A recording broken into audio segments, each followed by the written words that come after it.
Pour ne rien manquer, abonnez-vous maintenant. Roule, le club automobile ouvert à tous présente Sud Radio, on parle auto, 11h-13h. Jean-Luc Moreau, Laurence Perron. Roule, on parle auto et ça vole aussi ce matin.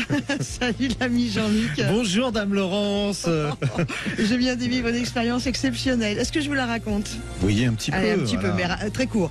Hier et avant-hier sur la convention d'Alternative Autopart. C'est un grand groupement de distributeurs et de garages. Ça s'est passé au Palais des Festivals de Cannes. J'ai eu la chance de l'animer, de présenter toutes ces grandes journées, les plénières, les tables rondes, tout. Et on avait l'émission de radio ce matin. Donc moi, normalement, je prends mon vol, j'arrive à 9h à Orly, je suis large pour arriver à 11h, vous retrouvez. C'était sans compter la grève des aiguilleurs du ciel. Exactement. Je viens, mes amis, de poser mes fesses sur la chaise à l'instant. Bon, alors, mais je suis là. Je vais vous raconter ce qui est au sommaire. Alors, oui, alors non, j'ai quand même étudié l'émission pendant le vol. On va parler des radars fous.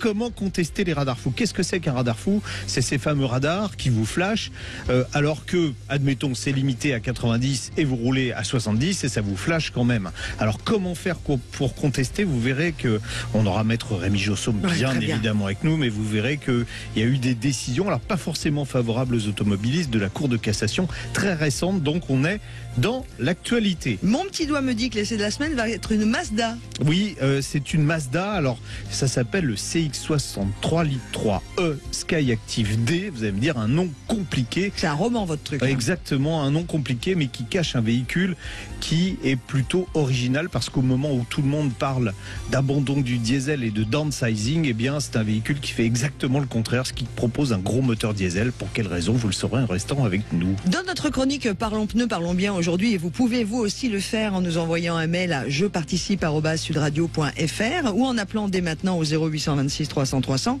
C'est une question évidemment qui a un lieu avec un pneu, mais il y a eu une particularité puisque c'est une question qui nous sera posée par un auditeur. Exactement. Voilà. Alors on va garder Dominique Stemfel un petit moment parce qu'on a plusieurs questions d'auditeurs sur les pneus. Et puis on va parler alors d'un système qui s'appelle le Fuel. Alors j'essaie avec l'accent. Fuel Injected Steam Hydrogen.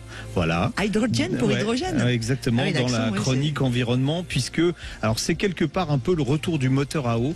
On vous expliquera comment tout à l'heure avec Nicolas Meunier, qui est ingénieur et journaliste également, et qui a eu l'occasion de croiser les gens qui ont mis au point ce système révolutionnaire. Top. Et puis on aura le plaisir de recevoir Vintage Mécanique dans Classic Car. Oui, on aura François A de Paris. François A qui nous parlera de la nouvelle saison de Vintage Mécanique, dans laquelle il y aura la semaine prochaine les rétrofits d'une 4L. Et puis pour continuer, vous savez que Renault a décidé de se lancer aussi dans l'aventure du rétrofit et a mis au point 2 4L rétrofités qui peuvent vous faire visiter Paris. On parlera de ça aussi tout à l'heure. C'est bien, on va se balader en plus et on est heureux d'être avec vous.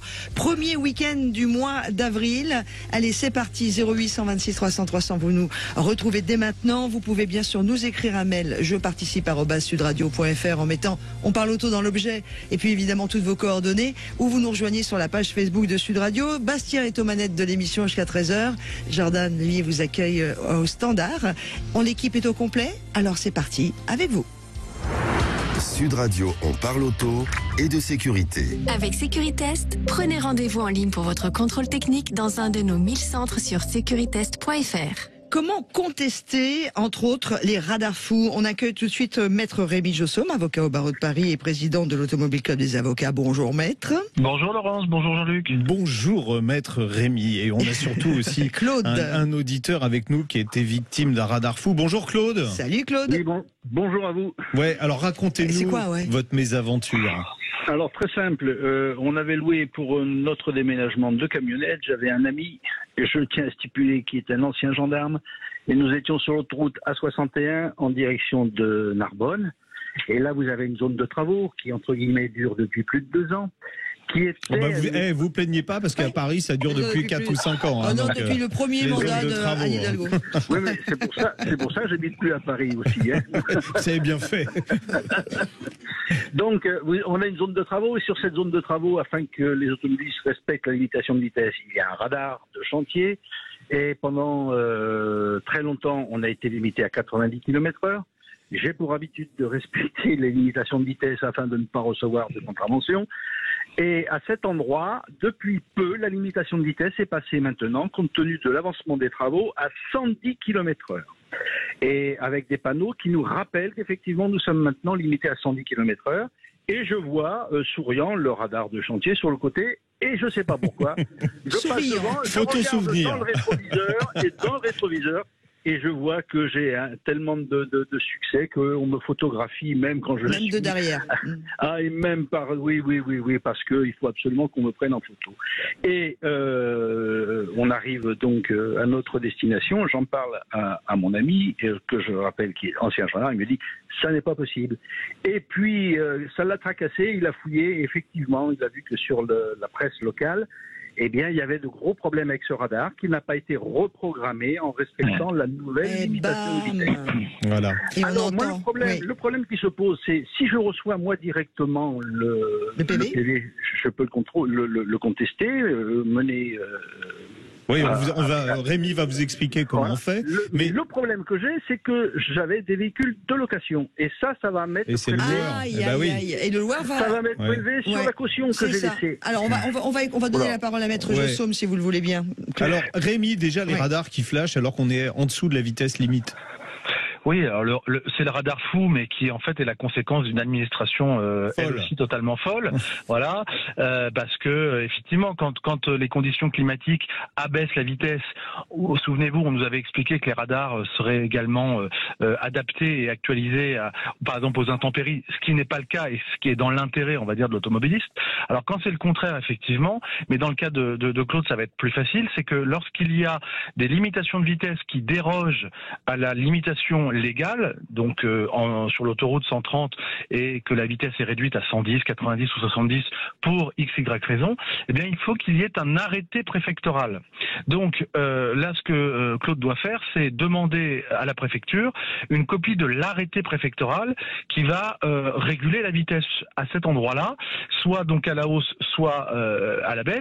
Là, en l'occurrence, à la hausse, et il va pouvoir démontrer que l'arrêté préfectoral qui rehausse la vitesse à 110 km/h au point kilométrique de son infraction, eh bien, n'est pas en adaptation avec la vitesse du radar. Voilà. Et là, la contestation va prospérer. Il n'y aura pas vraiment de difficulté. Comment il fait pour demander ce fameux papier-là ?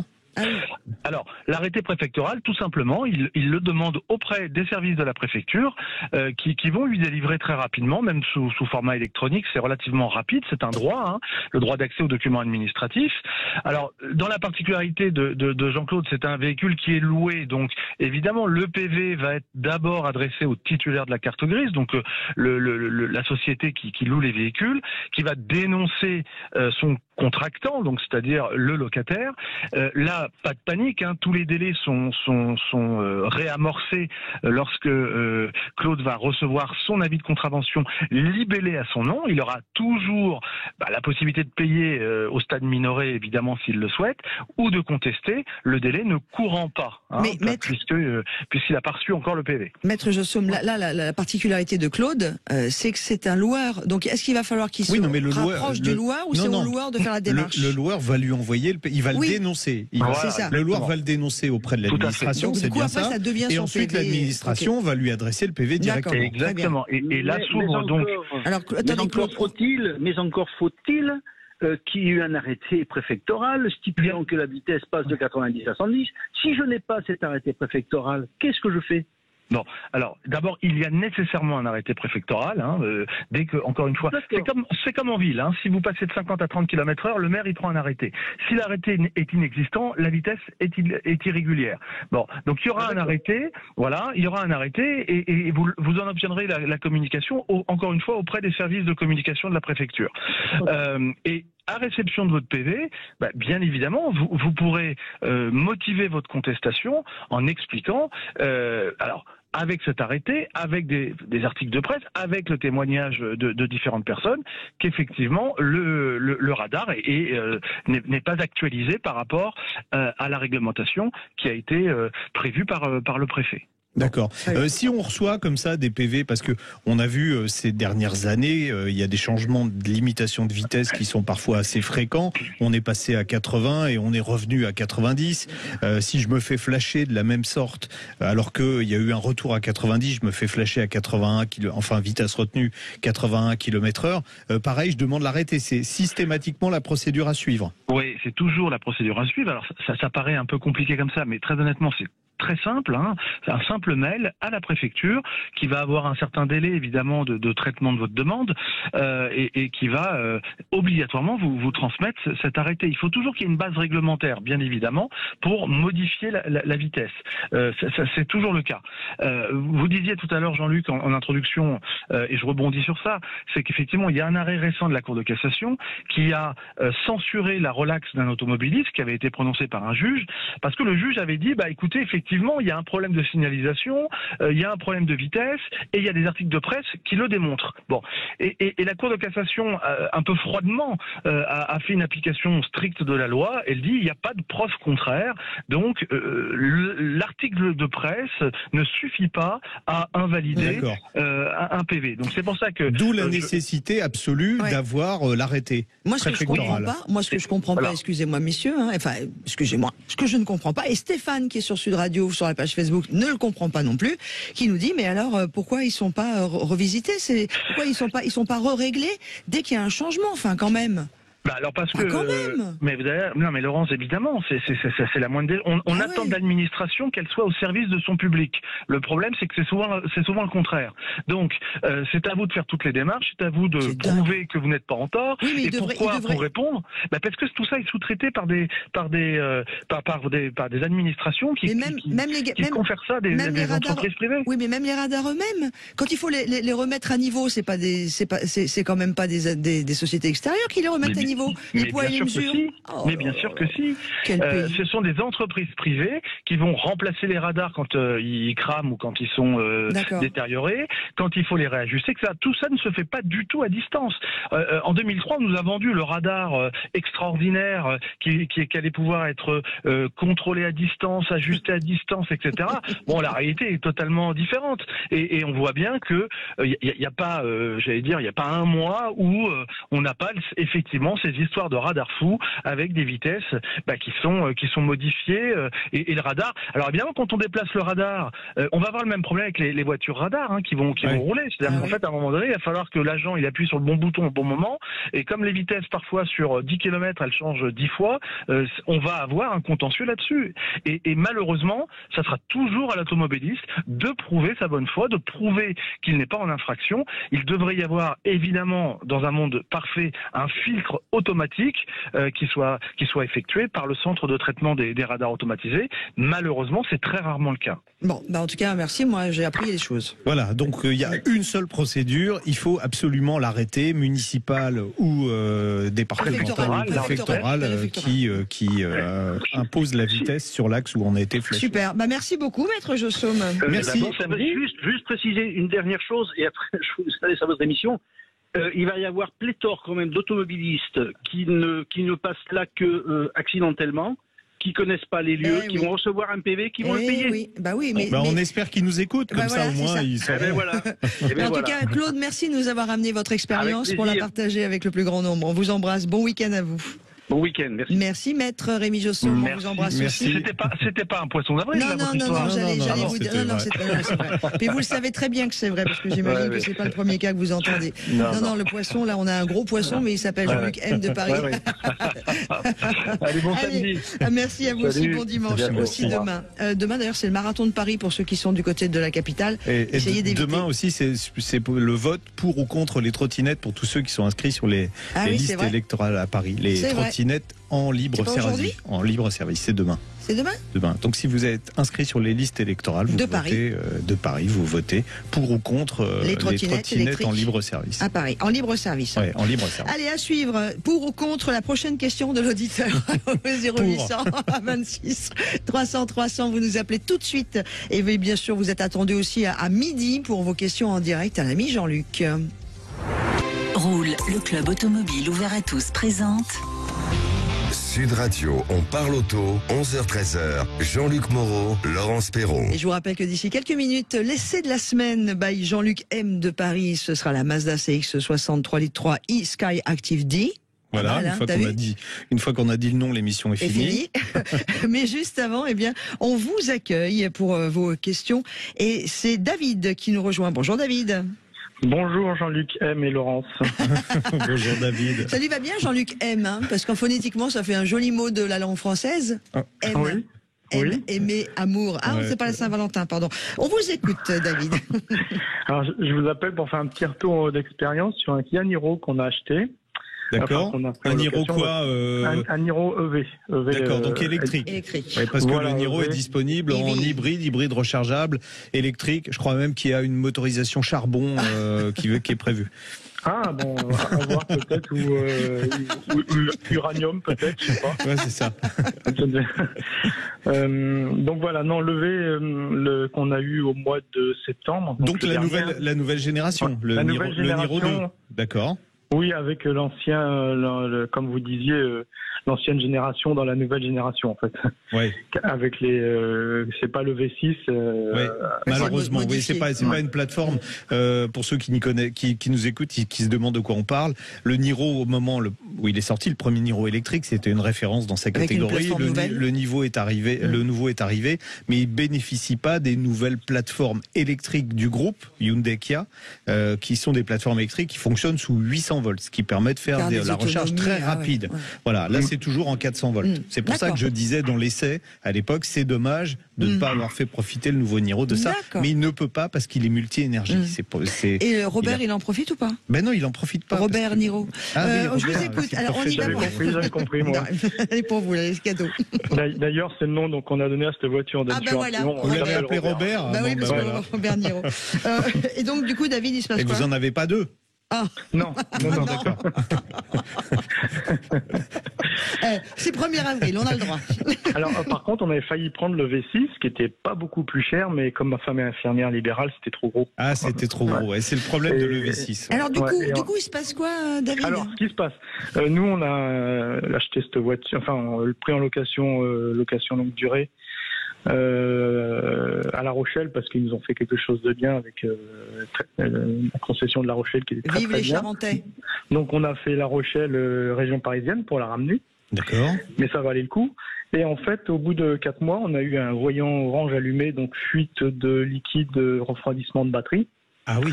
Alors un truc apparemment qui était pas connu. Il y avait un problème de purge apparemment sur certains Niro, mais pas sur celle-là. C'était vraiment un raccord qui était cassé ou un joint torique, je sais pas. Donc on l'a emmené chez Kia Étampes, à côté de chez nous, et là ils nous ont dit que il fallait un mois de délai pour fabriquer la pièce en Corée. Et que du coup la voiture fallait venir la rechercher, la sortir du garage pour qu'un dépanneur la prenne et la ramène dans le garage. On ne pouvait pas laisser la voiture, il ne pouvait pas commander la pièce tant que la voiture n'était pas sortie du garage. Et pour avoir une voiture de prêt, il fallait sortir la voiture. Donc c'est ce qu'on a fait, on a ramené la voiture chez nous et le lendemain matin, un dépanneur est venu rechercher la voiture. Donc au niveau assistance, c'était pas terrible. On a mis presque 3 jours à avoir une voiture de prêt, évidemment pas équivalente. On nous a proposé un 4JAR diesel, donc on a refusé et on nous a passé une petite Zoé qui était très très bien. D'accord. Oui. Donc voilà, donc ça s'est réparé au bout de 3 semaines finalement. Vous avez eu de la chance, parce que alors vous avez la chance d'une part que les constructeurs sud-coréens fabriquent pratiquement l'essentiel des voitures. Il y a des pièces en sous-traitance, mais il y en a très peu par rapport aux autres constructeurs. Donc, comme ils maîtrisent la chaîne de fabrication, en général, les délais sont assez rapides. Bon, après, il faut que ça vienne de Corée, certes. Ça peut pas venir en une journée. Mais en revanche, sur cette chaîne logistique, ils sont plutôt meilleurs que les Français, par exemple, ou même que les Allemands. Donc, ça s'est fait assez rapidement. Alors, le souci, c'est quoi au final, David ? Le souci, en fait, c'est par rapport à l'assistance. Je voulais savoir si, comme la voiture était immobilisée pendant 3 semaines, est-ce qu'on pouvait demander à... Alors, vous savez quoi vous savez quoi, chez Kia, ils sont sympas en plus, ça rime. Je vais prendre vos coordonnées. hors antenne, mais j'ai vos coordonnées, mais ce que je vais faire, c'est que hors antenne, je vais prendre le numéro de châssis, châssis de votre véhicule, et puis je vais demander à Kia s'ils peuvent prendre en charge la. Vous avez quoi? Vous avez loué un véhicule? Ça s'est passé comment? Ils vous ont prêté la Zoé, mais ils vous l'ont prêté combien de temps? Alors c'était avec l'assistance Kia, qui est pas Kia, qui est une sous-traitance. Hein. Ouais, ok. C'est peut-être ça le souci, parce qu'apparemment ils allaient arranger ça un peu mieux plus tard. Et donc on a réussi à quand même à avoir un véhicule de prêt électrique, mais qui pas équivalent, c'est tout petit. On peut pas faire le voilà. Et puis vous avez déjà eu une voiture. C'est déjà on a déjà eu une voiture, et puis on a refusé le 4JAR diesel parce qu'on voulait un truc un peu plus ou moins électrique quand même, quoi. Comme on a installé la borne et tout ce qui s'ensuit. Mais le 4JAR c'était juste une voiture de prêt. Oui, mais pendant 3 semaines, ça veut dire que au niveau du comptable, il faut repasser en gasoil. Enfin, c'est hyper compliqué, quoi. Et puis pour faire les tournées, ces tournées d'infirmière, c'est trop gros. Oui, mais en même temps, ils vous ont pas laissé sans voiture, donc je sais pas si on peut leur demander autre chose, quoi. Non, je veux savoir si on pouvait demander par rapport, parce qu'en fait, comme vous disiez, nous on a une thermique aussi à côté, mais finalement on roule tout le temps en électrique, et puis si on peut rajouter un peu de kilomètres à la fin, parce que finalement on va dépasser autrement. C'est tellement. Sur la location, sur la. Oui, sur la location. D'accord. On n'avait pas compris, pardon. Oui, effectivement, d'accord, je comprends mieux la problématique. Parce qu'en fait, à la fin, on sera pas. Mais là, il faut vous voyez avec directement avec votre concessionnaire là, parce que c'est des plans de financement qui sont liés à la concession, donc c'est pas. Vous voyez ce que je veux dire? Oui, je veux savoir si on pouvait demander ou pas. Bon, après. On peut toujours demander. Il y a pas. Non, on peut toujours demander, mais là pour le coup. Nous, on est plus expert auto que expert chouchou. Je pensais que c'était plus un problème lié à Kia directement. Non, en fait, c'est par rapport à l'assistance Kia. D'accord. La voiture, on l'a récupérée. Bon, c'est fiable. Bon, il y a eu une panne, ça peut arriver. Hein. Oui. Mais c'est l'assistance. Ça fait mal. Voilà, quand même. Qui est pas une assistance Kia, mais qui est la sous-traitance, je pense. Bon, mais en tout cas, c'était juste pour en faire un retour là-dessus. Moi, je pense qu'il faut David. Là, pour le coup, je sais pas ce que tu en penses, Jean-Luc, mais il faut demander directement à votre concessionnaire et surtout à votre vendeur, parce que c'est lui qui a signé avec vous les papiers de la location avec option d'achat ou de la LDD. C'est que lui qui pourra vous répondre. Nous, malheureusement, là, on peut pas du tout. Bon, on vous fait un gros bisou. Vous nous donnerez la réponse. Bonne journée, David. Merci à vous. On vous embrasse. Au revoir. Merci. Salut David, merci. Ouais, non, là on peut pas. Enfin, moi, j'ai pas les compétences ni les connaissances financières là-dessus. Et les contrats, c'est des contrats en plus. Les contrats, c'est vraiment. C'est compliqué. Bon, presque individuel. Une pause et puis l'essai de la semaine, en Mazda CX-63 litre 3 e-Sky Active D, et vous retrouverez bien sûr en plus sur la page Facebook de Sud Radio des extraits de la vidéo complète de l'ami Jean-Luc M de Paris, qui est aussi réalisateur. Lyon Motors, agissez pour la planète en roulant au superéthanol et économisez jusqu'à 50% sur votre carburant. Présente Sud Radio, on parle auto et on prend le volant. Et n'oubliez surtout pas que nous allons parler du retour du moteur à eau avec une technologie très particulière qui est plus proche de l'hydrogène d'ailleurs. Mais on en parlera en détail d'ici quelques minutes. Tout de suite, rendez-vous sur la page Facebook de Sud Radio pour voir les premières images de l'essai complet de la voiture du jour, avec un essai que vous retrouverez intégralement sur la page YouTube de Sud Radio. Et là, on prend le volant d'une Mazda. Exactement. Mazda, c'est une marque que j'apprécie beaucoup pour l'originalité de ses choix technologiques. Alors, c'est le cas avec le CX-60 dont on parle aujourd'hui. Certes, c'est un SUV, mais à l'heure où tout le monde pratique le downsizing et abandonne le diesel, Mazda l'équipe d'un gros moteur diesel 3 litres 3. Et vous savez, Laurence, que la taille, ça compte. Hein. Bon, il a été taillé pour dévorer la route. Vous me faites bégayer, voilà.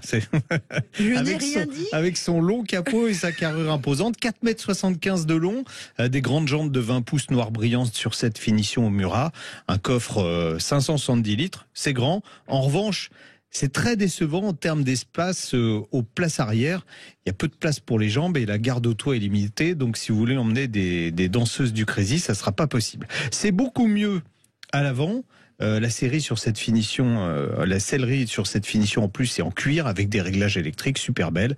La qualité de fabrication et les matériaux sont d'excellente facture. La présentation est sobre mais sérieuse. L'ergonomie est bonne avec des touches physiques pour commander par exemple les fonctions de climatisation, bref, tout ça c'est bien. Et puis, alors vous avez un écran central. Mazda a choisi de pas mettre des écrans tactiles pour la sécurité. Il se commande à partir d'une molette qui est située sur la console centrale. vous avez beaucoup de commandes sur le volant, à gauche pour l'info et divertissement. D'habitude, c'est le contraire, c'est à droite. Et à droite pour les aides à la conduite. Il y a aussi des petites palettes de part et d'autre du volant, puisqu'on a une boîte automatique à 8 rapports avec un fonctionnement particulier que je vais vous détailler un petit peu plus loin. Le CX-60, il inaugure un nouveau système qui est assez original. Vous avez une caméra qui est dans l'écran central qui permet de voir alors à la fois ce qu'il y a sous la voiture, mais aussi de reconnaître le visage du conducteur. Vous montez dans la voiture vous reconnaît, il faut évidemment avoir enregistré les paramètres avant, la voiture vous reconnaît et elle adapte les réglages au conducteur, donc le volant, les rétroviseurs, le siège, tout ce que vous avez programmé au préalable. Ça c'est plutôt pas mal. Mais la plus grosse originalité du modèle, c'est évidemment sous le capot qu'on la trouve, avec un gros moteur 3,3 litres turbo diesel qui développe dans cette version 200 chevaux et surtout un couple de 450 Nm entre 1400 et 3000 tours minute, auquel il faut ajouter 153 Nm de couple qui est offert par un moteur électrique, puisqu'on a un système d'hybridation légère, 48 volts. Bon, l'originalité technique, c'est que ce moteur dispose, alors je vais pas vous expliquer comment ça marche là, vous le verrez dans la vidéo, je détaille un petit peu plus, un système de combustion avancé qui permet d'optimiser le rendement. On a par exemple 40% de rendement au régime usuel. Ça veut dire quoi? Ça veut dire qu'on va avoir une consommation très basse. Alors, première impression au volant, eh bien, elle est à la fois surprenante et pas surprenante. Elle est surprenante parce qu'on n'a pas l'impression d'être au volant d'un diesel. Bon, déjà, la voiture, avant tout, elle est confortable. À cause des grandes roues, il y a quelques trépidations qui remontent, mais ça reste confortable. Il n'y a surtout pas de vibration. C'est l'avantage du 6 cylindres. Et puis, il a une sonorité qui ne rappelle pas du tout un diesel. On a l'impression d'être au volant d'un modèle essence. Le moteur se montre évidemment tonique, mais le châssis beaucoup moins. On a d'abord une sensation de lourdeur dans la direction et puis malgré l'architecture, là c'est une propulsion, la voiture manque de dynamisme, c'est aussi lié au poids élevé, 1,9 tonne. En clair, bon, c'est pas un BMW X3 en termes de dynamisme. Son credo, c'est plutôt l'économie de carburant. Grâce à sa forte cylindrée et son couple généreux à bas régime, à 80 km/h, le moteur tourne à 1300 tours minute. Et dès qu'on lâche l'accélérateur, en plus, il se coupe. Pour également faire des économies de gasoil, la boîte, comme je vous l'ai dit tout à l'heure, est originale. Elle dispose pas de convertisseur de couple, mais d'un double embrayage. Attention, c'est pas une boîte mécanique robotisée, c'est une vraie boîte automatique, mais sans convertisseur de couple. Sur autoroute, alors, vous allez voir, c'est bizarre. Hein. Sur autoroute, moi, j'ai relevé à 130 km/h une consommation de 8 litres au 100. Vous allez me dire, mais il n'y a rien d'original. Sauf que j'avais le vent de face et des pneus hiver. Sur un parcours mixte avec 50% d'autoroute, bon, c'est un diesel, donc c'est pour ça que j'ai fait la moitié du trajet sur autoroute, j'ai consommé 6 litres 7. Sont pas les 5 litres revendiqués par Mazda en cycle WLTP. En revanche, cette faible valeur normalisée permet un malus CO2 qui est très faible. Bon, il y a un malus au poids, hein. Il y a un malus de 1 000 € au poids. Je vous ai dit tout à l'heure, c'est 1900 kilos, la voiture. Mais bon, on a une consommation qui est très raisonnable. C'est ce qu'il faut voir pour un engin de cette taille. Ça a donc du sens pour celui qui va rouler beaucoup, faire beaucoup de kilomètres. La version Omura, qui était, vous l'avez vu, très bien équipée avec une très belle finition, c'est pas la plus haut de gamme en plus, coûte 55 950 €. J'en entends encore qui vont dire ouais, encore une voiture à plus de 50 000 €. Bon, le problème aujourd'hui, c'est que les voitures à moins de 20 000 €, il en sort 2 par an en véhicule neuf. Mais ça, voilà, c'est typiquement le véhicule qui va avoir du sens pour le VRP, qui va faire beaucoup de kilomètres. Ce moteur est très agréable, avec beaucoup de couple. Bon, après, faut pas attendre du dynamisme, comme je vous le disais tout à l'heure, du comportement. C'est plutôt une voiture pépère de ce côté-là. D'accord, ok. Donc ce sera pas pour moi, surtout quand j'ai besoin de revenir d'Orly rapidement. Oui, voilà. Merci beaucoup pour cet essai. Vous retrouvez évidemment l'essentiel et la vidéo complète de l'essai de cette fameuse Mazda sur la page YouTube de Sud Radio. On vous remercie d'ailleurs aussi d'être sur la page Sud Radio. On a beaucoup de gens, c'est pas français ce que je viens de dire, pardon. Bonjour à tous ceux qui nous rejoignent sur la page Facebook. Évidemment Stéphane, il y a aussi Aouche, il y a Alain qui est là. On a aussi, alors on avait une femme qui vous a fait, Une petite dédicace pour l'ami Jean-Luc sur Facebook de la part de Catherine. En cette journée du 1er avril, pour Jean-Luc, une voiture au nom de Poisson, la fameuse Corvette Stingray. Alors c'est pas... Enfin si, ça reste un poisson. C'est l'arrêt en fait. La Corvette Stingray pour oui, vous. c'est ça. Oui. Une voiture qui est à l'arrêt, donc qui ne consomme pas en plus. Non. l'arrêt RAIE. le poisson volant, vous savez, enfin qui vole dans l'eau, là, qui est très joli. Et c'est pour ça qu'elle s'appelle comme ça, la Corvette, parce qu'elle a été travaillée un petit peu dans ce sens-là. Allez, c'est parti. On se retrouve tout de suite parce qu'on n'a pas fini, nous. Sud Radio, on parle auto et on prend le volant. Avec Biomotors, agissez pour la planète en roulant au superéthanol et économisez jusqu'à 50% sur votre carburant. Rendez-vous sur biomotors.fr. Et voilà, nous avons dans quelques instants la possibilité de vous donner la parole au 0800 26 300 300 quand vous avez des questions à nous poser. Vous n'hésitez pas, notre ami Florian vous attend au standard de Sud Radio. Back to Car, première marque de pièces issues de l'économie circulaire, présente Sud Radio, on parle auto et d'environnement. Et nous allons tout de suite parler de fantasme. Moteur à eau. Non, on n'est pas chez Brigitte, mais on va parler de fantasme quand même. On a avec nous Nicolas Meunier, journaliste, auteur, ingénieur aussi. Bonjour Nicolas. Salut Nicolas. Bonjour Jean-Luc, bonjour Laurence. Rappelez-nous où est-ce qu'on peut vous lire? Sur Challenge principalement, et aussi en librairie. En ce moment, il y a encore quelques exemplaires de voitures de toujours, dont on avait parlé il y a quelques semaines. Voilà, un super beau bouquin si vous voulez vous endormir le soir. Alors là, ça va... je suis méchant. Heureusement que vous vous connaissez bien tous les deux. J'explique à tous nos amis qui nous écoutent parce qu'ils pourraient ne pas comprendre l'humour. Donc c'est vraiment de l'humour et de la taquinerie entre collègues. Bon, alors revenons à nos moutons. En l'occurrence, alors à nos bidons d'eau. Ouais, on va pas parler de moteurs à eau parce que on est d'accord, Nicolas. Tous les moteurs à eau qui ont été développés, entre guillemets, moteurs à eau qui ont été développés auparavant, la plupart c'était des trucs bidons dans les années 70, là au moment du choc pétrolier. Moteur à eau, des trucs bidons. C'était en fait un moteur qui fonctionnait avec de l'éthanol. On faisait croire que c'était de l'eau qu'on mettait dedans, mais le vrai moteur qui ne tourne qu'avec de l'eau, ça n'existe pas. On est bien d'accord? Non, c'est pas possible. L'eau, c'est quand même l'élément le plus stable qui existe, enfin la molécule la plus stable quasiment qui existe sur la Terre. Donc c'est quand même compliqué de faire entre guillemets brûler de l'eau pour faire tourner un moteur seul. Donc quand il y a des périodes de crise comme le choc pétrolier, évidemment, on trouve toujours quelques gogos qui sont prêts à croire les meilleures promesses, les plus prometteuses, mais non, c'est physiquement impossible. D'accord. Mais en revanche, ce qu'on appelle le dopage à l'eau, ça existe depuis l'invention du moteur à combustion interne. Ça oui, c'est beaucoup plus ancien, ouais. Donc on a un exemple qui est encore assez récent, c'est celui de BMW. Qui pour ses moteurs les plus sportifs fait une petite injection d'eau, ce qui permet de baisser la température au sein du cylindre et d'améliorer la combustion. D'accord, on peut augmenter aussi la température, on peut augmenter la pression de suralimentation sur les moteurs turbo. Bref, on arrive à la fois à baisser la consommation.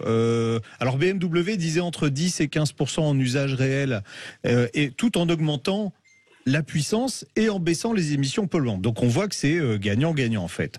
Voilà, c'est une piste intéressante. Ouais. Alors il y a d'autres pistes aussi qui ont été développées.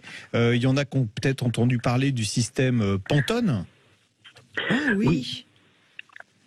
Oui, en effet, on a eu le système Pantone dans c'était de mémoire dans les années 70. Ouais. Et puis alors c'est un ingénieur américain qui a mis en fait ses brevets en ligne. Qu'est-ce qu'il fait, Pantone? Il se sert en fait de la chaleur des gaz d'échappement, parce que dans un moteur thermique, 35% de l'énergie, c'est même 2/3 de l'énergie est perdue en chaleur et 35% de l'énergie est dissipée par l'échappement. Donc cette énergie perdue, on la récupérait avec ce qu'on appelle un réacteur Pantone. On s'en servait pour... alors le carburateur était supprimé, on a ce qu'on appelle un bulleur, et cette énergie servait à doper le mélange air-carburant avec de la vapeur d'eau. Les routiers savent très bien qu'un camion, il va mieux marcher quand il y a du brouillard, parce qu'il va aspirer un petit peu de vapeur d'eau. Donc ça fonctionne. Il y a même un Français, un agriculteur qui s'appelle Monsieur Gillier, qui avait fait des montages qui fonctionnent sur des bateaux, sur des tracteurs, voilà. Mais il y a un truc, alors c'est là que ça devient très intéressant, Nicolas, c'est que vous êtes allé aux États-Unis, vous avez rencontré une société qui est allée un cran plus loin que ce qu'avait fait Pantone avec la récupération d'énergie des gaz d'échappement pour faire du dopage, on va dire ça comme ça, du dopage à l'eau d'un moteur.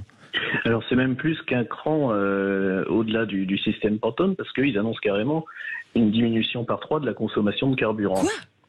Ah ouais. Alors comment ils font ? Bah oui. Alors donc c'est une société, un bureau d'études plus exactement, qui s'appelle Wonder Engineering and Research, ils arrivent à mettre en place le craquage de l'eau en récupérant la chaleur des gaz d'échappement. D'accord. Mais normalement, le craquage de l'eau, ça se fait à une température très élevée. Hein. Le craquage de l'eau, c'est la dissociation. Ouais, l'eau, Laurence, vous êtes allé à l'école. H2O. D'où on prend l'hydrogène. Dihydrogène, oxygène. Et pour séparer les deux molécules, il faut une température de 2500 degrés. Donc 2500 degrés sur un moteur thermique, on l'a pas. Comment ils font alors ? Alors, on a le point le plus chaud d'un moteur, là où la chaleur est la plus aisée à récupérer, c'est à la sortie des cylindres, au début de la ligne d'échappement, où on a une température selon le type de moteur, essence, diesel, turbo, etc., on a une température entre 800 et 1000 degrés. Et eux, donc, ils ont réussi à mettre au point un catalyseur qui est placé au niveau du début de la ligne d'échappement. Et dans ce catalyseur, dont évidemment, ils ne communiquent pas les détails physiques, chimiques, etc., parce que c'est 15 ans de recherche et c'est vraiment le fond de leur système. Ils ont réussi à baisser la température de la réaction de craquage de l'eau ça correspond exactement à la température des 800 à 1000 degrés qu'on a en début de ligne d'échappement. C'est-à-dire qu'en sortie d'échappement, ils arrivent à faire du craquage de l'eau avec ce catalyseur, c'est ça. Donc à générer de l'hydrogène. À générer de l'hydrogène qui peut être injecté ensuite dans les cylindres. D'accord. Et ça permet de baisser la consommation. Il faut quand même de l'essence, on est d'accord. Oui, il faut de l'essence puisque justement c'est ça qui va permettre de démarrer la réaction, puisque c'est ça qui va générer la température à la sortie du cylindre en début de ligne d'échappement. Et ensuite, selon les phases de roulage, il y a toute une gestion électronique qui va détecter quelle est la proportion d'hydrogène, la proportion d'essence qui est injectée dans le cylindre et qui va régler en temps réel la répartition. D'accord. Et avec ça va permettre de gérer justement la température et d'entretenir cette réaction de craquage dans le catalyseur. D'accord. Ça s'appelle comment ce système ? Ça s'appelle le Fuel Injected Steam Hydrogen. D'accord. Ah ouais. Et c'est quelque chose qu'on pourrait voir en série ? Évidemment, avec de tels résultats, ça commence à susciter de l'intérêt auprès des constructeurs, surtout que voilà une porte ouverte pour pouvoir dépasser la fameuse échéance de 2035. Oui, mais ça resterait un thermique quand même. Alors oui, mais depuis cette semaine, ça vous a pas échappé qu'il y a eu des négociations avec l'Allemagne pour autoriser les carburants synthétiques. Et le problème justement des carburants synthétiques, c'est leur tarif très élevé. Mais si on arrive à diminuer par 3 la consommation, du coup le coût de revient au 100 km est aussi diminué par 3. Et là, on commence à retrouver de l'intérêt pour les carburants synthétiques. Ouais, d'autant qu'en plus le système permet de diminuer la pollution dans des proportions qui sont assez importantes. Oui, à peu près un facteur 10. Donc tous les systèmes de dépollution qui sont actuellement ce qui coûte le plus cher dans une voiture, dans une voiture thermique, disparaîtraient. Donc on pourrait même estimer qu'il n'y a quasiment pas de surcoût à l'achat avec ce système. Bon. Et ensuite, c'est pareil. On a cette échéance de 2035 en Europe, mais il ne faut pas oublier qu'on parle d'un bureau d'études américain et que le reste du monde peut trouver des débouchés également. Oui, c'est clair. Bon. J'imagine qu'on va en reparler. On se donne rendez-vous dans un an exactement pour Nicolas en reparler. Meunier. Jour pour jour. Dans un an normalement on pourra essayer. Pour le Fuel Injected Steam Hydrogen qui permet de diviser par 3 la consommation d'essence. Merci beaucoup. Merci Nicolas. Nicolas Meunier, journaliste et auteur de différents livres, dont un d'ailleurs qui est toujours actuellement et qui s'appelle Voiture de toujours. Voiture de toujours. Voiture de toujours. On Voiture adore de Nicolas. toujours.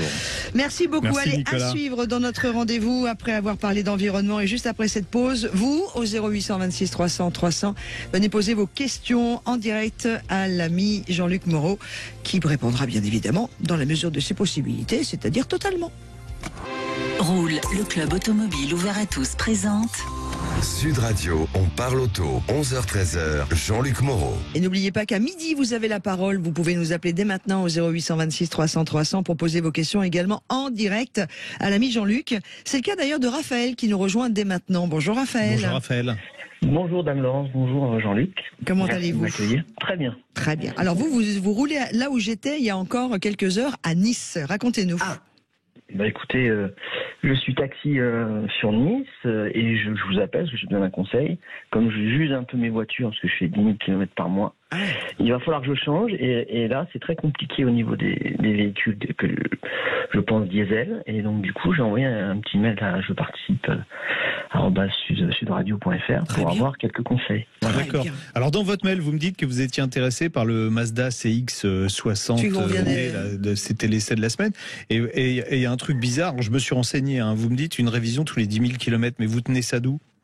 Alors, moi je suis passé, parce que j'ai regardé ça il y a un petit moment, je suis passé en concession, j'ai été très bien accueilli, et puis j'ai demandé à ce qu'on fasse une petite cotation, de savoir s'ils allaient en avoir un bientôt pour pouvoir l'essayer, et on m'a dit, bah, écoutez, on a un petit souci, c'est que au niveau du Japon, il y a un entretien sévérisé pour les taxis, c'est 10 000. Bah, je dis, mais... Ah, c'est sévérisé pour les taxis, d'accord. Voilà. Parce que normalement c'est 20 000. Alors pourquoi ?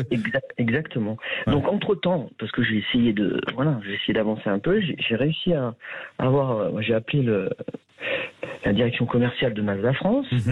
Ils m'ont dit il n'y a pas de problème, on va vous rappeler. Et effectivement, la personne en responsabilité de l'expérience client m'a rappelé en m'expliquant écoutez, nous aujourd'hui par rapport à, ils ont un système de dépollution qui est novateur, enfin vous devez le savoir.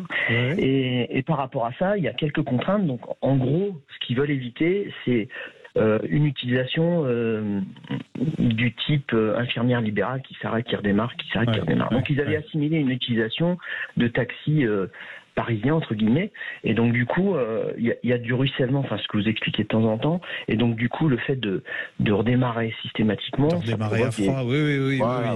Donc moi c'est pas du tout l'utilisation que j'ai, puisque je suis entre 500 et 800 km, donc ce monsieur m'a conseillé de retourner en concession, mais bon vous savez qu'il y a des petites pénuries de gasoil, donc voilà, et puis de le rappeler après pour voir, parce que je coche pas toutes les cases. Donc 20 000 c'est déjà mieux, parce que 10 000 c'est une fois par mois, je peux pas dormir chez Mazda. 10 000, Alors Nice ils vont vous faire payer un loyer.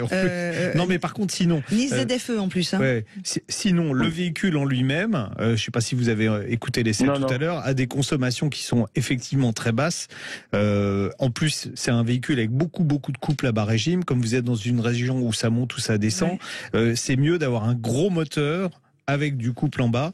À la fois, c'est plus confortable en conduite, et puis en termes de consommation, ça sera plus intéressant. Moi, j'ai pas fait des records absolus parce que j'avais des pneus hiver sur la voiture et il y avait beaucoup de vent le jour où je l'ai essayé, mais c'est un véhicule avec lequel, en conduite normale sur route, on doit pouvoir descendre entre 5,5 litres et 6 litres. Ouais, c'est magnifique. Voilà. Donc pour vous, sur le nombre de kilomètres... Oui, mais alors il a le côté pépère, non, c'est pas grave, ça ira? Non, mais le comportement, non, le côté... Non, parce que mais vous l'avez dit, Jean-Luc, à l'antenne de Sud Radio. J'ai dit, c'est pas un BMW X3. Voilà. Je pense que quand il fait taxi médical, à mon avis, il roule pas comme un pilote de rallye. Tout à fait, on peut essayer. Oui, les clients. Ceci dit, les taxis, pas besoin d'aller au bout. Ils respectent vraiment beaucoup, de plus en plus, les limitations de vitesse. Donc ils n'ont pas des conduites non plus. On a que 12 points, alors 120 000 par an. Ça, Non, en roulant raisonnablement, c'est un véhicule qui est très bien. Faut pas juste pas prendre les grosses roues comme j'avais moi sur des roues de 20 pouces. Faut prendre des roues un petit peu plus raisonnables, mais vous verrez dans la finition et tout. Bon, c'est un véhicule qui peut correspondre à ce que vous faites, à un détail près. Et attention, là, ça va être important, c'est que derrière, il n'y a pas une place monstrueuse. Donc, il faudrait avancer le siège passager quand vous transportez quelqu'un à l'arrière. Est-ce que vous transportez souvent plusieurs personnes? Non. Ça peut arriver, mais en tout état de cause, on avance le siège. C'est vrai que il y a certaines marques où il y a beaucoup de place derrière. Mais bon, là, moi, j'ai besoin d'un véhicule avec un accès facile, un peu haut, pour que voilà, les gens d'un certain âge puissent piloter, quoi. Le taxi médical. Là, ça correspond parfaitement. Est-ce que je peux vous poser une question qui fâche, qui n'a rien à voir avec... Ah non, ça fâche pas, non. Ah si, vous allez voir, la question elle va fâcher, ouais. Non, c'est au taxi que je m'adresse, mais vous êtes taxi médical, donc je fais attention. Je fais les deux, mais... Non, alors vous pouvez m'expliquer pourquoi vous avez un forfait à 100 € quand on fait l'aéroport de Nice-Cannes? Parce que je trouve ça hors de prix, messieurs et mesdames les taxis de Nice et de Cannes. Bon. Voilà, alors... je vous avais dit que ça allait fâcher. On parle vrai sur Sud Radio. C'est quoi ces tarifs? C'est les tarifs. Le tarif, il est piloté par la préfecture. C'est dingue. C'est comme à Paris. Mais à 30 km, les gars. Ouais. Non. Bon, non, mais bon, je comprends. Bon, Raphaël, juste pour finir, vous hésitiez avec un Alfa Romeo Stelvio 2 litres 2, 160 chevaux. Il y aura 1,5 litre d'écart aux 100 km. Ah, donc je pense que c'est ça qui va enlever l'affaire. Mais ce qui m'intéresse surtout, c'est la fiabilité, parce que voilà, il faut que j'arrive à garder voilà. Mais si vous faites, de toute façon, tous les diesels, si vous faites des longs parcours, vous aurez de la fiabilité. Ce qui tue un diesel, c'est de faire des petits parcours, des embouteillages. Voilà, ça c'est mortel. Et puis il y a toute la dépollution, enfin, vous savez, mais là c'est un hybride. Il est mini-hybride, oui, en plus là, une hybridation 48 volts. Hybridation, donc ça peut peut-être... Non, mais un moteur diesel, ça doit faire des grands parcours. Oui, je suis d'accord. Voilà. Ouais, mais là, Paris-Nice, ça marche. Oui, Nice-Cannes, ça marche, à 100 € le ticket. Salut Raphaël, passez un bon week-end. Bonne journée à vous. Merci aussi. Au revoir. Merci mille fois. Et par contre, bravo, moi, les deux taxis qui se sont occupés de moi, charmants, chouettes. Le métier est vraiment hyper agréable en ce moment et je vous remercie, je vous félicite tous. Allez, dans quelques instants, on va faire un point sur l'actualité et puis on va parler pneus avec une question. L'un d'entre vous aussi au 0826 300 300. Jordan vous attend au standard. Venez poser vos questions, on vous prendra juste après-midi. Roule, le club automobile ouvert à tous présente. Sud Radio, on parle auto, 11h-13h. Jean-Luc Moreau, Laurence Perron. Et vous êtes nombreux à nous suivre et on en est bien sûr très heureux. Vous êtes nombreux sur la page Facebook de Sud Radio. D'ailleurs, dans quelques instants, je donnerai quelques-unes de vos questions et de vos réactions sur cette page Facebook où la communauté de l'émission On parle auto est créée puisque vous échangez même entre vous. C'est toujours fort agréable. Au programme de notre deuxième heure, l'ami Jean-Luc, évidemment, on va avoir le bonheur de recevoir François A. De Vintage Mécanique, puisqu'on viendra parler de la saison 8. Nous allons aussi avoir le dossier actualité sur les Forever Paris Tours. Il s'agit de la 4L électrifiée. Voilà, exactement. On aura avec nous Arnaud Belloni, qui est le directeur marketing monde de Renault. Rien que moins que ça, de Renault, voilà. Mais non, parce qu'ils aiment bien venir chez nous. Voilà. De toute façon, ils tapent à la porte, d'ailleurs. Ils veulent tous venir et ils ont bien raison. Nous parlerons aussi de pneus et on va le faire dans quelques instants. Ce sera juste après le passage Facebook de notre émission. Avec pas mal de réactions suite très bizarrement à un sujet que vous avez évoqué ce matin. Le fameux retour du moteur à eau. Et je voudrais vous lire, il faut juste que je le retrouve parce qu'il y a eu beaucoup de messages depuis. Je crois que c'est Julien qui nous dit, tiens, c'est bizarre, votre moteur à eau, c'est donc le Fuel Injected Steam Hydrogène. Et en fait, quand on prend juste les initiales, ça fait fiche.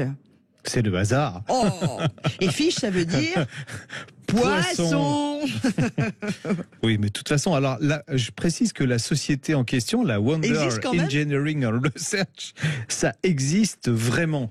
Et tout ce qu'on vous a dit au début du sujet, ça existe vraiment. Le dopage à l'eau, parce que quand on veut monter une escroquerie, il faut toujours une base vraie. Il faut des fondations qui sont vraies. Et BMW a bien fait des moteurs qui fonctionnent avec du dopage à l'eau.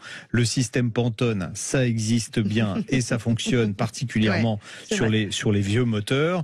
Et tout le monde connaît, puisque en fait, quand je vous disais, c'est dès le début du XXe siècle, c'est des ingénieurs français qui s'appellent Pierre Clerget et puis Paul Sabatier qui ont développé le dopage à l'eau pour les moteurs. Et pendant la Deuxième Guerre mondiale, les Allemands sur les Messerschmitt Bf 109 avaient un mélange 50% éthanol avec injection d'eau qui permettait donc d'accroître la puissance des moteurs tout en diminuant la consommation. Donc on sait que ça marche. L'injection d'eau dans les moteurs de Formule 1, quand Renault est arrivé en Formule 1 avec les moteurs turbo, c'était aussi à l'ordre du jour. Ça fonctionne parfaitement. En tout cas, les réactions sont les suivantes. Catherine dit « Ah, le moteur à eau de Jean-Luc a fait plouf ». Voilà. Stéphane qui dit « Oui, c'est pour ça que c'est une innovation ». Vous avez... Bravo pour les petites fritures, nous dit Stéphane aussi. Non, mais voilà, vous aviez envie, Jean-Luc, de faire une petite blagounette et on a failli y croire quand même, hein. On a failli y croire. Je l'ai testé sur quelques personnes dans la semaine. Ils sont tous fait avoir. Racontez-nous rapidement, parce que vous en avez fait une très très bonne dans votre carrière. J'en ai fait plusieurs. Oui, quand j'étais à Turbo, j'avais fait le polish anti-radar, mais avec la complicité de la gendarmerie. C'est pour ça que tout le monde était tombé dans le panneau. Et la complicité. Dans le panneau voilà. Et la complicité du fabricant des radars en plus. Hein. On est parti sur. Je me souviens encore du composé que j'avais pris au hasard. Allez, je vous laisse 1 minute 30. Racontez-nous. Oui. En fait, dans un sujet sur la gendarmerie scientifique, les gendarmes s'étaient rendus compte que les voitures qui étaient très propres n'étaient pas mesurées au radar, que certaines voitures très propres. Donc on a fait une enquête et on a découvert que un fabricant de polish utilisait du polyvinyl cyclohexane, qui est un diélectrique de condensateur, qui a la propriété d'absorber les ondes radar. Mais c'était accidentel. Mais en fait, on avait passé la voiture de turbo au polish et on passait à fond devant le radar qui n'affichait rien. Mais évidemment, puisqu'on filmait dans la voiture de gendarmerie, c'est qu'ils étaient au courant qu'on était là. Donc les gens auraient dû se douter de la supercherie, mais tout le monde s'est fait avoir. Et le lundi matin, chez Noroto, ils ont été dévalisés au rayon polish, puisque en fait, j'étais allé chercher le polish chez Noroto sans montrer lequel c'était. Et tout le rayon a été dévalisé. Et les gens, alors au moins, ils ont nettoyé leur voiture. Voilà. Et puis une autre fois, j'avais fait la télécommande à feu rouge. Pareil, avec la complicité de la préfecture de police de Paris. Donc j'arrivais au feu rouge et je changeais. La télécommande était accidentellement sur la même fréquence que le système qui permet au bus, parce que ça existe à chaque fois. Faut partir d'un truc qui existe. Voilà.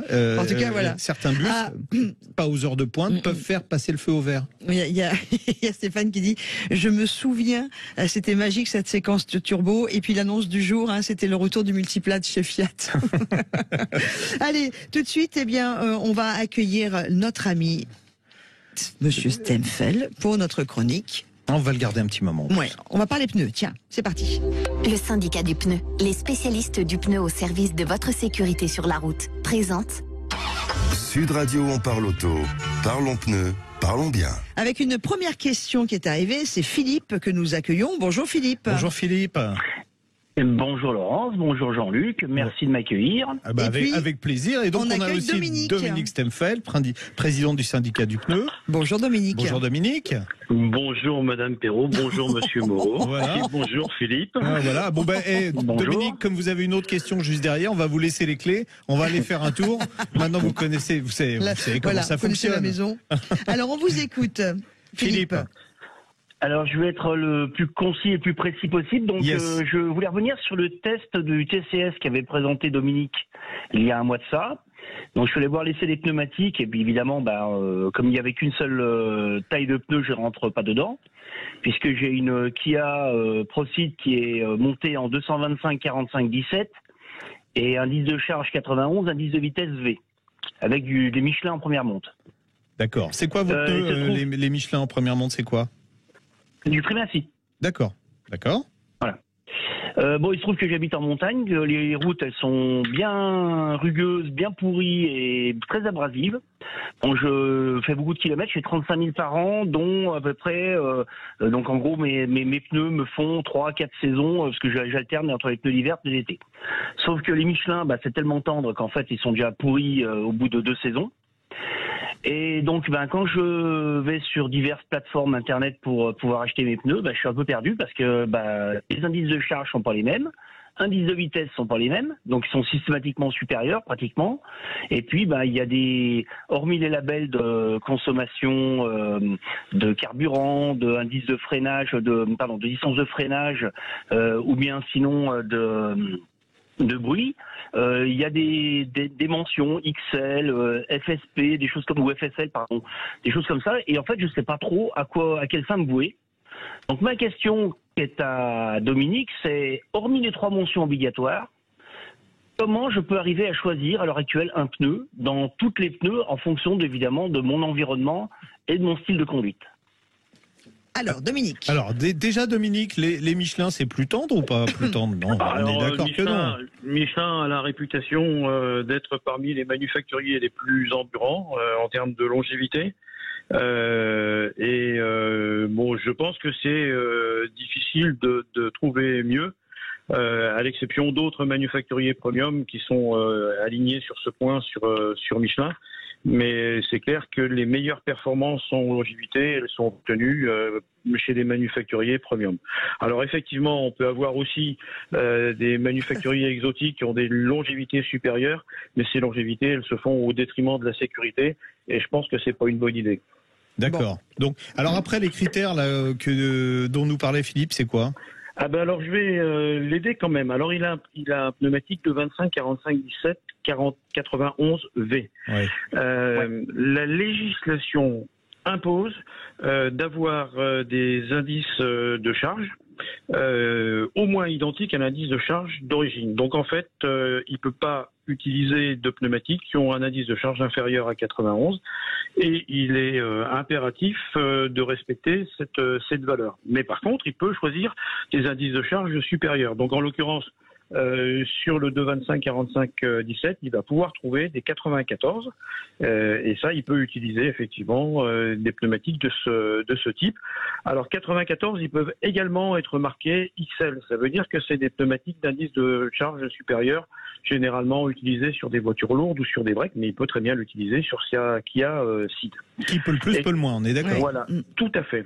Concernant les indices de vitesse, il est impératif d'utiliser des indices de vitesse identiques à celui monté à l'origine, sauf pour les équipements hiver. Donc les pneumatiques marqués 3P MSF pour lesquels il peut choisir des indices de vitesse inférieurs. Mais pour ces pneumatiques été, il faut impérativement qu'ils choisissent un pneumatique marqué V ou éventuellement des indices supérieurs, donc W ou Z. Voilà. D'accord. Bon. Tout à fait. Donc c'est comme... Voilà, donc en fait c'est relativement simple, mais ça valait le coup de poser cette question. Vous avez bien fait. Ouais. Bon, merci. Parce qu'on partage. Excusez-moi, si je peux rajouter une petite chose. 10 secondes. Moi, j'en suis déjà à mon deuxième véhicule avec Michelin, donc c'est pour ça que je vous dis que les Michelin généralement ils font peu de temps et pourtant je fais beaucoup de kilomètres, je respecte mon véhicule, je l'entretiens, etc. Mais je trouve, à titre personnel, les Michelin c'est prétendre. Mais sinon, hormis ça, je dirais, est-ce que malgré tout, on peut considérer, par exemple, qu'un Pirelli est tout aussi bien qu'un Michelin ou un Bridgestone, ou est-ce qu'il y a des caractéristiques vraiment spécifiques aux uns ou aux autres en fonction de l'environnement ? Réponse de Dominique. Alors, d'abord, si j'ai bien compris, Philippe, il roule en montagne, donc sur des routes abrasives qui tournent, et ça, c'est quand même un facteur très très usant pour les pneumatiques. Maintenant, les manufacturiers, les grands manufacturiers, ils se marquent tous à la culotte, donc ils font des tests comparatifs, et c'est clair que dans les autres marques, parmi celles que vous avez citées, vous allez trouver des performances qui sont sensiblement identiques. Mais très très clairement, il faut aussi conserver un bon équilibre entre la longévité du pneumatique et l'aspect sécurité. C'est-à-dire qu'il faut que les pneumatiques freinent, tournent, évacuent l'eau dans de bonnes conditions. Donc c'est des critères qui sont très très difficiles à équilibrer. Mais en l'occurrence, faut pas oublier que l'usage en zone de montagne est beaucoup plus abrasif. Merci beaucoup. Merci Dominique. Merci. Maintenant Dominique reste avec nous. Oui, alors donc pas merci Dominique. Dominique reste là. Voilà. Merci à Philippe. Merci à Philippe. D'ailleurs, on va poser une question tout à l'heure à Benoît qui va nous rejoindre aussi. C'est pour ça qu'on garde Dominique. Et comme Dominique, vous nous disiez que les créateurs de pneus, les fabricants de pneus se marquaient à la culotte, d'où l'expression des traces de pneus. Voilà, ça c'est fait. Allez, une pause et puis on vous garde Dominique et on va accueillir Benoît au 0826 300 300 et l'ami François Alain nous a rejoint aussi. Il est avec nous au studio. À tout de suite. Sud Radio, on parle auto. Parlons pneus, parlons bien. Roule, le club automobile ouvert à tous présente. Sud Radio, on parle auto, 11h-13h. Jean-Luc Moreau, Laurence Perron. Et ravi de vous retrouver évidemment tous les samedis jusqu'à 13h. Vous êtes très nombreux aussi sur la page Facebook de Sud Radio, ça nous fait plaisir. Et nous continuons d'ailleurs de parler pneus à ce moment de l'émission puisque nous avons gardé Dominique Semfeld. On peut juste saluer notre ami François Alain qui est arrivé en studio avec nous. Il vient juste d'arriver. Voilà, qui est avec nous sur la chronique. Traces de pneus. Non, j'évite. Ça va les amis. Ça va et puis bien. bonjour à distance à Dominique. Dominique Dominique Stenfeld. Et en plus, ça tombe bien, Dominique, parce que j'ai une question pour toi. Je cherche des pneus rares. Je cherche des pneus en 10 pouces pour une petite voiture des années. Non, alors c'est pas pour une Mini, ça aurait pu effectivement. Pour une Vespa, on voit que Jean-Luc a une culture automobile énorme. Pour une Vespa 400. Donc c'est des tout petits pneus. Je crois que les seuls pneus qui correspondent aujourd'hui, c'est des pneus de remorque. Mais voilà, donc les propriétaires de Vespa 400 sont à la recherche de ce type de pneus. Alors, Dominique, avant d'accueillir notre Benoît qui a une question à vous poser. Effectivement, les Vespa 400, pour les faire rouler, on les équipe avec des pneus de remorque et on n'a pas d'autre solution. Écoute, au cas où, si tu sais, moi je suis preneur. Voilà, ça c'est fait. C'est une grande famille, la voiture. Comme je disais, on va laisser les clés à Dominique. Et puis grande famille. On a aussi Benoît avec nous. Salut Benoît. Bonjour Benoît. Bonjour à tous. Merci d'être avec nous. Racontez-nous votre histoire, parce que si on a gardé Dominique Stenfeld, et donc on va encore parler de pneus. Oui, donc je vais vous expliquer mon cas particulier. Donc j'ai besoin de changer mes 4 pneus sur mon véhicule. Donc j'ai commandé par internet sur le site Allopneus les pneus Michelin Cross-Climate pour mon véhicule. C'était un MX300H. Ouais, Lexus donc. Ouais, c'est ça.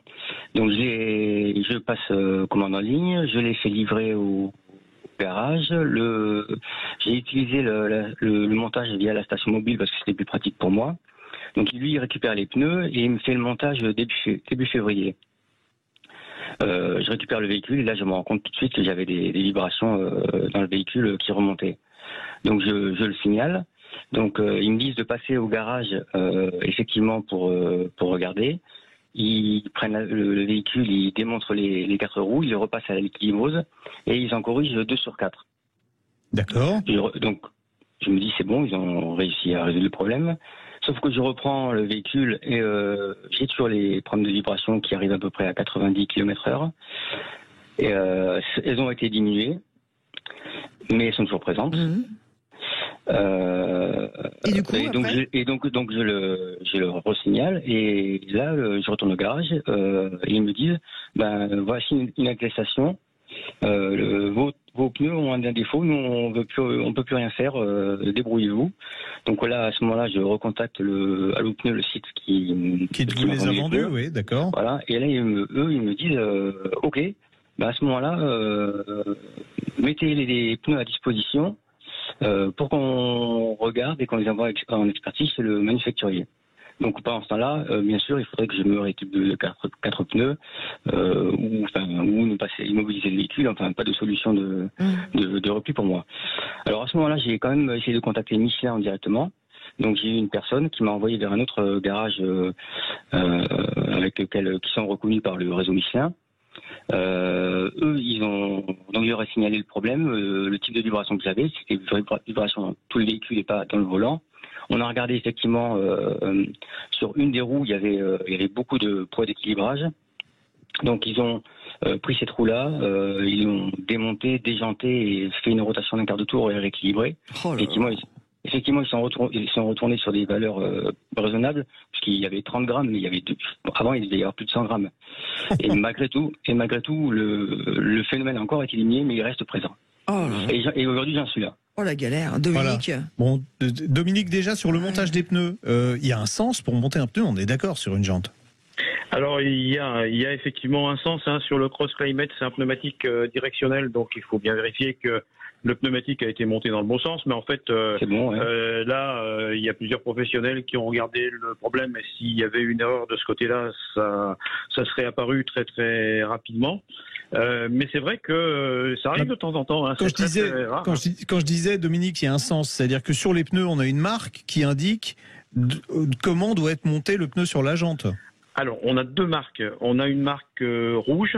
Alors, il faut que je réexplique quand même qu'un pneumatique, c'est un produit extrêmement complexe qui est fabriqué un peu comme une carrosserie de voiture en ajoutant différents éléments. Et un pneumatique n'est jamais parfaitement homogène. Donc, il y a des parties faibles, il y a des parties fortes. Et donc, il y a un point de marquage qui est rouge et qui, en fait, est à mettre en face d'un point de marquage qui figure éventuellement sur la jante. Donc, c'est pas le cas de tous les véhicules. Et sur le Lexus dont parle monsieur, c'est pas le cas. Pas le cas, d'accord. Voilà. Et il y a un autre point qui est le point jaune, qui indique le point léger du pneumatique et qui doit être posé en face de la valve, puisque la valve est un élément qui alourdit la jante. Et donc, ça permet de faire cet équilibre. Là, en l'occurrence, je suppose que les choses ont été vues de manière très, très attentive et que de ce côté-là, on n'a pas de soucis à avoir. Alors, est-ce que par hasard, la jante n'aurait pas pris un coup? Parce qu'il faut aussi vérifier ça. Possible. Donc, non, mais c'est pas les 4. Hein. Mais il suffit, en fait, qu'il y ait un pneumatique qui vibre, même à l'arrière du véhicule, pour transmettre des vibrations sur l'ensemble du véhicule. Donc, c'est effectivement complexe d'en connaître l'origine. Donc il faudrait quand même vérifier que les jambes tournent bien rond. Quoi. Comment on fait? Comment on peut aider Benoît? On va suivre son dossier, Benoît. On va regarder. Vous êtes dans quelle région, Benoît? Moi, je suis à côté de Bordeaux. Mérignac. Sur Saint-Médard-en-Jalles. Tout ça. Ok. Voilà. Bon, on va garder contact avec vous et on va essayer de trouver des solutions pour que votre voiture roule normalement. Sans Benoît, vibrer. vous acceptez qu'on donne vos coordonnées à Dominique? Oui. Président, entre autres du syndicat professionnel des pneus. Mais alors, juste une autre question, parce que si ça arrive pour d'autres personnes qui écoutent l'émission en ce moment là, qui ont le même problème, Dominique, on va pas vous donner tous les dossiers à traiter? Non, mais d'abord, je pense que c'est un sujet exceptionnel parce que aujourd'hui, avec la qualité des pneumatiques et en particulier avec la marque dont parle Benoît, il n'y a pas de souci. Alors maintenant, c'est vrai que pour l'avoir utilisé, la Lexus c'est une voiture quand même extrêmement confortable et que pour un conducteur sensible, on peut effectivement être beaucoup plus exigeant avec ce type de véhicule. Je vois pas de raison pour lesquelles on ne trouverait pas la solution. En tout cas, on trouvera. Voilà. En fait, je voudrais quand même me signaler, moi, c'est que le fait d'avoir commandé ces pneus par Internet, entre le monteur et le fournisseur de pneus, ils se rejettent la balle l'un sur l'autre et nous on est au milieu, entre guillemets, voilà. C'est la dernière fois, entre guillemets, maintenant que je ferai appel à ce service. Ouais. Bon. Benoît, en fait, ça peut arriver aussi avec des réseaux physiques. C'est sûr que le fait d'être à distance, ça complique un peu les choses, mais je vais essayer de trouver la solution. Bon, de toute façon, on vous donne les coordonnées de Benoît Dominique, comme ça vous allez pouvoir suivre son dossier. C'est aussi ça, on parle auto. Allez, je vous fais un gros bisou. Bon week-end, Dominique. Bon week-end, Benoît. Merci de nous avoir amené aussi votre expérience, comme ça on la partage. Mais dans quelques instants, c'est l'expérience de notre ami François Alain sur la saison 8 de Vintage Mécanique. Dont qui va nous faire vibrer lui aussi. À tout de suite sur Sud Radio. On va essayer. CETEC, leader mondial de la charge batterie, présente Sud Radio, on parle auto, Classic Cars. Et dans notre rendez-vous Classic Car, nous avons le plaisir d'accueillir l'animateur télévision spécialisé automobile préféré des Français et de nous. Et de nous, c'est ce qui compte. C'est surtout ça. C'est l'animateur préféré de nous. François Alain. Bonjour Monsieur François. Bonjour messieurs dames. J'espère que vous êtes plus en forme que notre François qui sort de l'hôpital là. Oui, non mais bien sûr, c'est clair. Mais on explique un peu ce qui se passe pour ceux qui n'ont pas suivi. Non, le pape, mais bon. Mais cela dit, Vintage Mécanique, on est d'accord aujourd'hui. Je n'ai pas la même aura. C'est devenu presque une religion. C'est très gentil. Alors bravo, merci, c'est gentil. 37 millions de téléspectateurs à l'année, c'est ça? Avec les rediffusions. Oui, forcément, les audiences cumulées font que bien sûr le score est incroyable. C'est logique, mais ensuite voilà, ça dépend si on comment on calcule, parce que vous savez qu'en télé, mon cher Jean-Luc, il y a différentes manières de calculer les audiences. Il y a ce qu'on appelle les pointes, qui évidemment sont des chiffres très flatteurs. Voilà, qui sont des chiffres très flatteurs, mais qui sont un peu bidons parce qu'en fait c'est des gens qui sont restés 2 secondes à regarder le truc, donc ça veut rien dire. Ensuite il y a les audiences moyennes, et puis ensuite on peut s'amuser bien sûr à faire des audiences cumulées sur l'année, parce que les annonceurs... Oui, puis il y a des gens qui regardent plusieurs fois, parce qu'ils ont Alzheimer, ils ont oublié qu'ils l'avaient déjà vu la semaine passée. C'est vrai. On va parler de la saison 8, mais on rappelle la genèse de Vintage Mécanique. Alors Vintage Mécanique, donc c'est né en 2015, mise à l'antenne en 2016, et c'est vrai que l'idée c'était de faire enfin une émission française de restauration de voitures, enfin voitures et pas que, puisqu'on a rapidement fait autre chose que des voitures en camion, plus. année, il va y avoir militaire, etc. Il va y avoir même il va y avoir des choses assez, voilà, un truc qui vole. Avec voilà, un truc qui vole. L'année prochaine, on fera peut-être une locomotive à vapeur, sait-on. Un sous-marin quand et on va savoir. Mécanique, c'est ça. Tout est dans on le a mot retrouvé mécanique. un U-boat. Donc non, c'est né comme ça. Donc effectivement, on a eu la chance d'être la première émission française consacrée à la restauration de véhicules de collection. Et puis, on a beaucoup de chance parce qu'effectivement, alors le programme a évolué. Hein. C'est vrai que quand je regarde les émissions de la première saison qui sont diffusées de temps en temps, je me marre parce qu'il y a tellement de choses qui ont changé. Pas l'animateur en tout cas. L'animateur est toujours là. Mes cheveux ont blanchi, mais voilà. Ça va. Mais non, mais ça me fait rigoler parce qu'effectivement, on a toujours un petit côté nostalgique des débuts. Mais c'est vrai que quand je regarde les premiers épisodes, je me dis ça a quand même bien bougé. Et tant mieux, c'est très bien, il faut. Ouais. Alors, donc ça a démarré depuis 15 jours, on est d'accord. Il y a déjà eu deux épisodes de la nouvelle saison. Absolument. Le premier, c'était la Nissan Datsun 240Z. Première japonaise, enfin. Voiture, on va dire la Jaguar type japonaise de la fin des années 60. C'est ça, la rivale de la 911 à moitié prix. Voilà. Exact. Même moins de moitié prix, vu le prix qui était dans Vintage. Hein. Vous direz on dira à David que c'est bon, je l'achète pour ce prix-là. Cette semaine, c'était un peu plus élitiste, une Maserati quattroportée. Et la semaine prochaine, c'est quoi là? Alors la semaine prochaine, c'est un Youngtimer avec un jeune restaurateur qui rentre dans l'équipe, et donc ça va être une BMW Z3. Et c'est un bon. Je pense que c'est un bon équilibre parce que c'est important de rappeler aussi.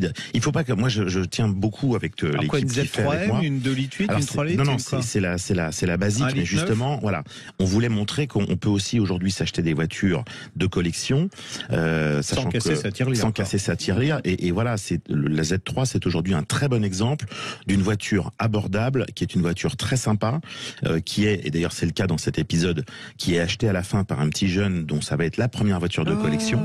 Et donc c'était important. Combien ça vaut ça? Aujourd'hui, ça vaut pas très cher. Ça vaut, on en trouve à 10, tout dépend de la motorisation. Ça démarre à 10-15 000, une chouette, même parfois en dessous. À l'autre bout, une Z3M avec le gros moteur, là, ça commence à chiffrer un petit peu, mais c'est une voiture sympa. Ouais, c'est une voiture sympa. On a sorti un engin de guerre pour faire un petit comparatif, pour rigoler sur le circuit de nos amis de Montlhéry. On a sorti une Z8 qui est une voiture extrêmement rare, qui est le point commun entre la Z3 et la Z8, c'est que c'est toutes les deux des James Bond cars. Exactement. Des roadsters en fait. Voilà. Je vous signale au passage qu'il y a actuellement à Bruxelles une exposition qui s'appelle Bond in Motion, qui est un truc exceptionnel sur 6000 m² avec que des voitures, des vraies voitures de tournage de James Bond. C'est un truc exceptionnel. Ça dure jusqu'à mi-juin. Vous en aurez une d'ailleurs, une voiture de James Bond. J'ai pas encore les moyens. La voiture de James Bond, dans Vintage, dans la saison. Oui, il y a absolument. une Aston DB5. Oui, là, ça y est, Jean-Luc dévoile tout. Je vais me faire massacrer. Tant pis.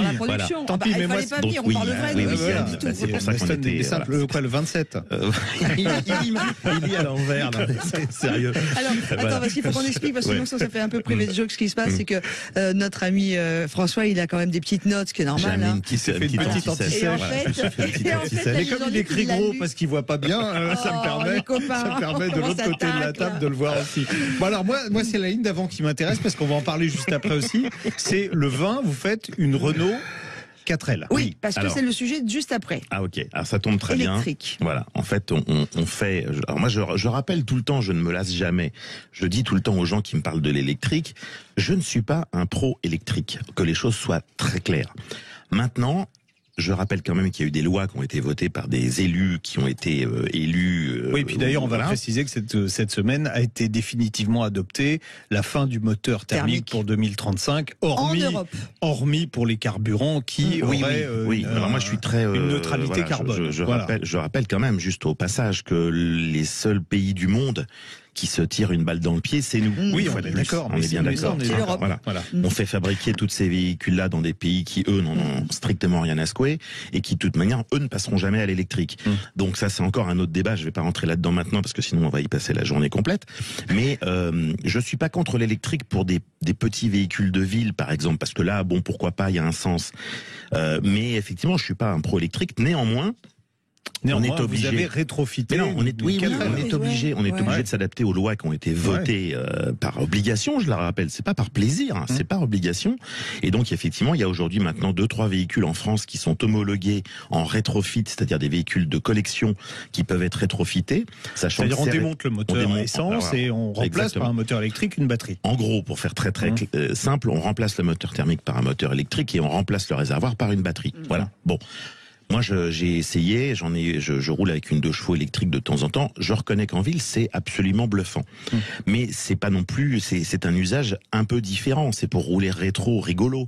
Ah, c'est joli ce terme rétro. Est-ce que vous voulez rester avec nous, monsieur le rétro rigolo? Oui, le rétro rigolo, parce qu'on va avoir Arnaud Belloni avec nous. Pour cette fameuse 4L ça tombe bien, parce que si Arnaud Belloni est là, il connaît le sujet parfaitement. Eh ben, on en parle avec lui. On va négocier des trucs avec lui. Allez, on en parle avec lui. Vous avez vu la façon très rétrofitée, je reprends la main pour... Voilà. C'est parti, jingle. Sud Radio, on parle auto, Classic Cars. Avec CETEC, leader mondial de la charge batterie. Roule, le club automobile ouvert à tous présente... Sud Radio, on parle auto, 11h-13h, Jean-Luc Moreau, Laurence Perron. Et nous continuons de parler de ces voitures de collection. Celle-ci est rétrofitée. Nous avons gardé notre ami François Alain, puisque nous avions évidemment évoqué Vintage Mécanique saison 8. D'ailleurs, on donnera les rendez-vous très concrètement à la fin de cette présentation. Heure, évidemment, à la télé, tout ça. Mais là, pour l'instant, on va accueillir monsieur Arnaud Belloni, directeur marketing monde de chez Renault. Bonjour Arnaud. Bonjour Arnaud. Bonjour Laurence, bonjour Jean-Luc, bonjour François que je connais bien. Oui, forcément. Ravi de vous accueillir dans l'émission On parle auto. Forcément. Alors ce qui est intéressant avec Renault, c'est que vous avez regardé d'un œil bienveillant ce qui se passait au niveau du rétrofit. Alors d'une part là sur Vintage Mécanique, puisque les deux, la 4L qui a été rétrofitée, c'est Airfit, c'est ça Oui. C'est le Mary Club de Cassis qui l'a fait, mais absolument. En parallèle, Renault a fait 2 modèles. Mais en fait, c'est même plus simple que ça. C'est-à-dire que et là, Arnaud, je pense, ne me contredira pas, bien au contraire, puisque c'est aussi, il y est la cheville ouvrière. C'est que Renault nous a confié pour Vintage Mécanique, justement, l'envie de faire un proto qui serait et qui est maintenant, et ça a été officialisé au salon Rétromobile il y a quelques semaines, et donc ça va être confirmé dans quelques jours dans l'émission qu'on consacre. En fait, grâce à Renault et grâce à Arnaud et à ses services, on a fait une émission de télé pour montrer comment on faisait un proto d'une 4L rétrofitée qui devient en fait de fait une première mondiale, c'est-à-dire que Renault sera le premier constructeur à proposer un kit rétrofit sur un de ses modèles emblématiques historiques que on peut faire monter dans un réseau homologué. Ça veut dire quoi? Alors attendez, très concrètement, Arnaud Belloni, j'ai une 4L, elle roule moins bien le moteur. J'ai besoin d'aller changer en électrification. Je vais chez mon concessionnaire Renault, il s'occupe de tout. Ouais, alors avant de... oui, c'est ça. C'est presque ça. Vous n'avez presque pas besoin de moi, en réalité, vous connaissez bien le sujet. Non, l'idée est venue. D'abord, on a eu l'idée, moi j'ai eu l'idée quand, dans ma vie d'avant, puisque je travaillais avant chez Citroën, et j'ai rencontré les gens du Mary Club, j'avais été assez impressionné par ce qu'ils faisaient sur la Mary, donc pratiquement le lendemain matin, quand je suis rentré chez Renault, j'ai dit aux équipes qui travaillaient sur les véhicules de collection, qui sont hyper importants pour nous, je leur ai dit, on va pas laisser ça à nos petits copains, on va le faire nous aussi. On va le faire sur la Renault 5, sur la Renault 4, sur la Renault 5 et si possible sur la Twingo. Donc on a fait les premiers protos, on les a pas d'ailleurs fait avec le Mary Club, on les a fait avec des Hollandais parce qu'on était très pressés. On a d'ailleurs exposé les voitures au premier Roland Garros il y a 1 an. Et puis aujourd'hui on travaille avec le Mary Club et on a déjà homologué la 4L, donc ça c'est bon. On a l'homologation de la R5 en septembre 2023 et celle de Twingo un peu plus tard parce que sur Twingo on essaye de monter un petit peu en puissance.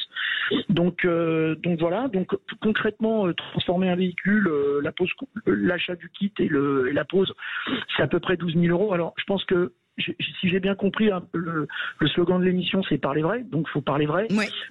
12 000 euros, c'est finalement quand même assez cher. C'est assez cher parce que vous montez un kit à 12 000 euros sur des voitures parfois qui en valent pas 12 000 euros. Donc c'est vraiment un geste militant. De quelqu'un qui serait, c'est vraiment le geste de quelqu'un qui adore l'automobile, qui adore sa voiture, qui adore la 4L, qui adore la Renault 5 et la Twingo, et qui décide de rouler écolo rigolo. J'aime beaucoup la formule de François, je vais la déposer juste après l'émission. Okay. L'INPI est fermé le samedi, Arnaud. Alors l'INPI, pour ceux qui ne connaissent pas, c'est là où on dépose et on protège nos idées. Arnaud, en plus, les 2 4L que vous avez fait transformer par des Hollandais, on oublie ça, voilà. C'est une erreur de jeunesse, mais elle roule aujourd'hui parce que en plus vous avez décidé. Alors il y a avec les Citroën, il y a une boîte qui s'appelle 4 roues sous un parapluie qui fait des visites, alors pas que de Paris, mais avec des 2 chevaux, et là vous leur avez passé donc ces 2 voitures, ces 2 4L électriques, et on va avoir aussi des visites, alors dans un premier temps c'est de Paris en 4L électrique. Absolument. Alors l'idée, elle est venue au moment où j'ai travaillé sur la sauvegarde de l'atelier Renault, parce que on a décidé, alors ça fera l'objet peut-être d'une autre émission, de faire revivre l'atelier Renault. Il est en travaux actuellement, voilà. Il réouvrira au moment des JO de Paris, grosso modo, soit un petit peu avant, soit après.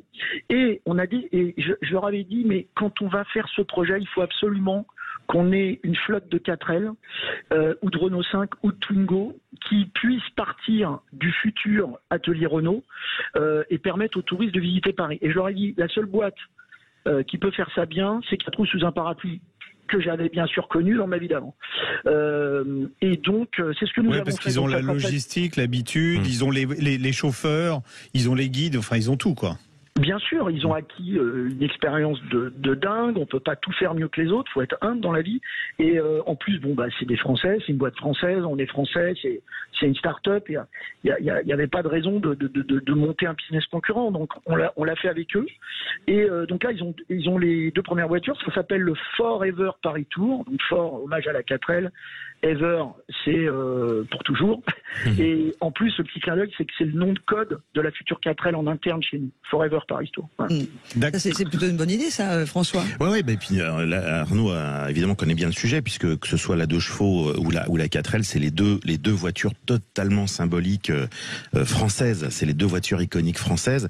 Et effectivement, la 4L, c'est exactement ce qui correspond. C'est une voiture qui, comme sa cousine, la 2 chevaux, ont marqué toutes les familles de France pendant des générations, et tout le monde en France a eu dans sa famille une 4L, et évidemment a roulé avec cette voiture, donc, ou une R5 d'ailleurs, parce que la R5 aussi finalement est un peu dans la même veine, et la Twingo pour les plus jeunes. Je veux dire, moi j'ai des tas de jeunes autour de moi qui me parlent de la Twingo comme une voiture de collection. Ouais. Donc nous, ça nous fait rigoler parce que 30 ans, mais parce que nous ma première voiture neuve que j'ai achetée de ma vie, c'était une Twingo. Oui, et puis moi j'ai fait l'essai de la Twingo quand elle est sortie. Alors ça mais ça c'est parce que tu es beaucoup plus vieux que moi.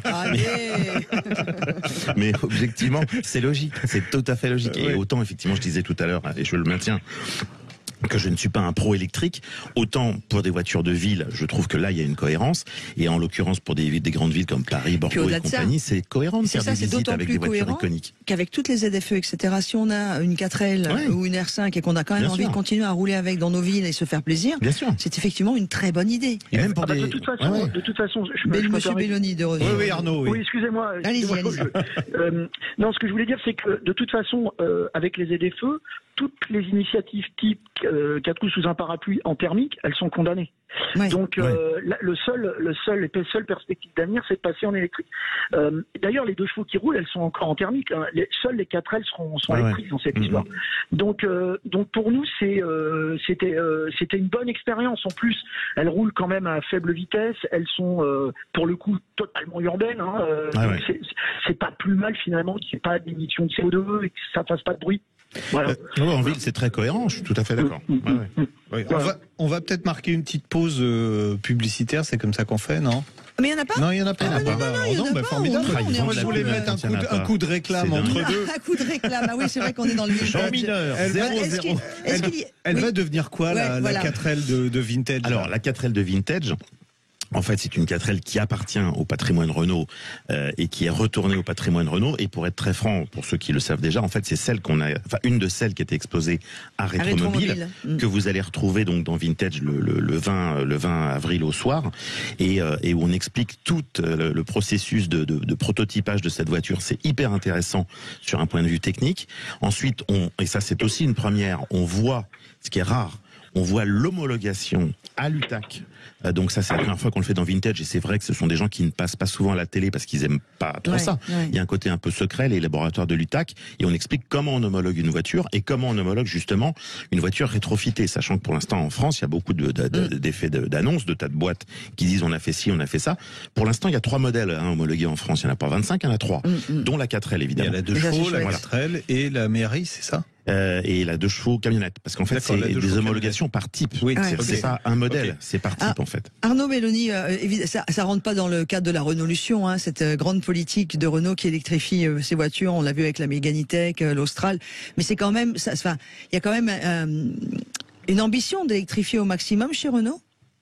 Bah oui, absolument. La gamme, elle est déjà très électrifiée, hein, puisqu'on a Zoé, Mégane, Twingo, le Kangoo pour les véhicules utilitaires, et puis on a tous les utilitaires d'électrifier. L'année prochaine, on aura en plus la R5. On a déjà annoncé qu'on aura la R4. On a annoncé aussi le Scénic. Donc on va être, nous, très rapidement électrifiés. Enfin, en gros, fin 2024, on a quasiment tout électrifié. Tout début 2025, ça sera quasiment totalement électrifié. Il y aura toujours des modèles full hybrides qui seront au catalogue, et puis on aura aussi des modèles thermiques pour le reste du monde, parce que effectivement on est une marque mondiale, hein. En France on parle de Renault comme une marque française, et on a bien raison, mais on est une marque française de dimension mondiale. Aujourd'hui, dans le top 10 de novembre, vous avez 5 marchés en dehors de la France, donc c'est clair. Et mais vous disiez, en fait, ici, pour moi, ça en fait partie de la Renaulution. D'une manière ou d'une autre, ça en fait partie, parce que la Renaulution, c'est pas que des trucs chiffrés, c'est aussi de l'émotion, c'est aussi du cool. Vous savez, il y a 2 choses qui rendent les marques très très cool. Désolé d'utiliser ce mot simple. Non, mais ça va bien, ça va bien. C'est en gros l'héritage, l'histoire, et utiliser l'histoire, le patrimoine comme quelque chose de moderne et de pas du tout passéiste. C'est ce que nous faisons en électrifiant ces icônes. Et là, on est quand même en train de parler des 3 bagnoles un peu cultes de Renault. Hein. Tiens, pardon. En parlant d'icônes, de culte, etc. Tout à l'heure, on parlait des JO. Est-ce que la flotte de 4L rétrofitée va augmenter? Est-ce que pendant les JO, par exemple, 4 roues sous un parapluie va bénéficier d'une flotte importante de 4L électrifiées pour promener les touristes dans Paris, leur faire découvrir justement ce côté cool? Alors, ce côté cool de la capitale, on l'écrit C-O-U-L-E à Paris, mais peut-être, même si c'est flac, une mergiture. Allez, Djokovic en 4L électrique. Non, mais est-ce que vous comptez développer justement, est-ce que Renault compte développer cet aspect, un peu rétro, sympa pour les JO? Alors, l'initiative qu'on fait avec 4 roues sous un parapluie, moi, j'aime pas faire des tests, honnêtement, c'est pas dans ma nature. J'aime bien faire les choses pour qu'elles durent. La notion de test, j'aime pas. La notion de commencer par quelque chose et de réussir, ça m'intéresse beaucoup plus. En l'occurrence, c'est ce qu'on fait là. Les premières voitures qui vont pour le Forever Paris Tour réalisé avec 4 roues sous un parapluie, ça a vocation à réussir et à s'étendre. Donc la réponse est plutôt oui. Voilà. On rappelle pour ceux qui arrivent. Oui. Maintenant, faut se dire les choses. Les JO, c'est-à-dire que ça serait concomitant, mais ça n'aurait rien à voir avec les JO. Les JO, vous savez, c'est des protocoles très stricts de sponsoring, très dangereux. Vous y faites référence. Le lendemain matin, vous avez un procès puisque le sponsor est Toyota. Donc c'est pas du tout l'ambition. Dernière question avant de vous souhaiter un bon week-end. Excusez-moi de vous couper la parole, Arnaud Belloni, directeur marketing du Monde Renault. On a des questions sur la page Facebook de Sud Radio. Ça n'a rien à voir avec la 4L, mais c'est une autre voiture culte. Tout le monde en était fort heureux. La fameuse Velsatis. Et Stéphane nous dit, est-ce que vous allez faire un département restauration pour les particuliers? Il voudrait restaurer sa Velsatis. Et double question aussi à l'ami François Alain. On vous écoute, Renault. Arnaud de Renault. Pardon, Arnaud de chez Renault. Ouais, exactement. L'idée, c'est on a donc parmi les dimensions du département en fait qui s'occupe de l'héritage qui s'appelle The Originals. Alors on a la collection, le musée, on a les produits dérivés, et puis on a tout un tas de services qu'on est en train de développer. Il y a un département qui qui permettrait aux particuliers de nous confier leurs véhicules pour les restaurer. Voilà. Bon, ça c'est pas, je dirais que c'est vraiment la dernière dimension parce qu'on a fait pratiquement tout le reste. On va d'abord rétrofiter la Twingo. On va faire ça en bon père de famille. Et une fois que c'est fini, on va s'attaquer au dernier chantier qui est la restauration pour les particuliers. Mais là aussi, il faut se dire la vérité, ces choses-là, c'est fait à la main. C'est du travail d'artiste, vous voyez ce que je veux dire. Donc c'est pas, on n'est pas dans des prix de grande série. Alors pour la grande série, ce qu'on a fait, c'est qu'on a lancé de façon un peu identique dans le cadre de la Renaulution, un projet qui s'appelle Refresh, qui consiste à remettre en état les véhicules anciens. C'est cool. Donc ça passe par le réseau. C'est dans une logique, vous savez, de développement durable. Pourquoi changer sa voiture finalement? On peut très bien la restaurer. Le problème, c'est que c'était inaccessible. Donc on a mis en place un système de forfait qui permet de savoir exactement, en déposant la voiture, après le diagnostic, pratiquement tout de suite, pour combien on en a en ressortant. Ce qui n'existe pas vraiment de cette manière-là sur la restauration de véhicules. Voilà. Bon, maintenant, pour un truc plus profond... Vous allez torpiller Vintage Mécanique, alors, en fait. Mais non, on est complémentaires. Il vous reste une minute avant la fin de l'émission, messieurs. Mais on peut pas. Voilà. Vintage Mécanique, c'est le panthéon de l'automobile. Voilà. Non, mais enfin, bon, après, c'est un dieu, François Alain, puisqu'il est au panthéon, il n'y a pas de souci. En tout cas, merci. Arnaud, merci. Arnaud, pour résumer, ça veut dire que demain, il y aura des centres Renault. Je pourrais venir avec ma vieille Renault, à la fois la faire réparer ou la faire rétrofiter. Voilà, ça fait en gros, c'est ça. L'avenir annoncé. Pour le rétrofit électrique, il se fera, il pourra se faire chez Renault, dans les concessions, vous l'avez dit vous-même dès le début. Il nous faut juste qu'on obtienne les homologations et puis on a encore 2-3 trucs à faire, mais grosso modo, pour la R5 et la Twingo, ça pourra se faire, et pour la R4, c'est dans les semaines à venir, mais aujourd'hui, les kits existent. Ce qu'il fallait, vous savez, le plus important, c'est d'avoir la solution technique, 2, qu'elle soit fiable, 3, qu'elle soit homologuée. La fameuse homologation de l'UTAC, c'est pas si simple à obtenir, parce qu'il faut respecter des règles, et heureusement qu'il y a des règles, parce que sinon, n'importe qui pourrait, c'est quand même un objet, une voiture, c'est quand même un objet qui peut être dangereux s'il n'est pas au point, quoi. Donc c'est vraiment très important de bien respecter les règles. Merci beaucoup. C'est pour ça qu'il y a peu de marques qui ont pour le moment les homologations. Voilà. Merci beaucoup Arnaud Belloni, directeur marketing Monde Renault, et on l'a entendu sur Sud Radio dans On Parle Auto, passionné de les gens. C'est vrai que l'univers voiture, les gens sont passionnés. Mais c'est bien de boucler la boucle, que Renault ne renie pas son histoire. Non, mais évidemment. Il y a tellement de constructeurs qui avaient tourné le dos à leur histoire. C'est vraiment dommage. Merci beaucoup Monsieur Belloni, et tous nos respects à toutes les équipes de Renault qui travaillent d'arrache-pied également. Elles sont courageuses et nombreuses, et nous vous souhaitons un bon week-end. Voilà. Nous aussi, tiens, voilà. Merci Arnaud. Merci, au revoir. Alain, il nous reste 20 secondes. François, Alain, il nous reste 20 secondes entre Arnaud, alors il y a un avion. François, Alain. Oui. On va pas dévoiler les trucs secrets, mais donc il y a un avion dans Vintage. Alors je vais m'envoyer en l'air. Je vais m'envoyer en l'air. Je viens d'atterrir moi ce matin, donc tout va bien. Prochain rendez-vous? Le prochain rendez-vous, c'est jeudi soir, donc avec la BMW Z3. Quelle heure? Et donc c'est 21h10, et puis on va essayer de passer tous un bon moment. L'important, et je crois que ce qu'on vient de dire avec Arnaud Belloni, le résume, l'automobile, c'est un hiver heureusement encore très passionnant. Ah oui, et passionnant. Et en plein mouvement en ce moment. Hein, l'ami Jean-Luc, on se retrouve samedi prochain. C'est pour ça qu'on sera là la semaine prochaine. Et ben voilà, ça roule jusqu'à la semaine prochaine. On vous souhaite un très très bon week-end. On n'a pas dit la chaîne évidemment. RMC Découverte. Oui, ça va sans dire. Mais ça va beaucoup mieux en le disant.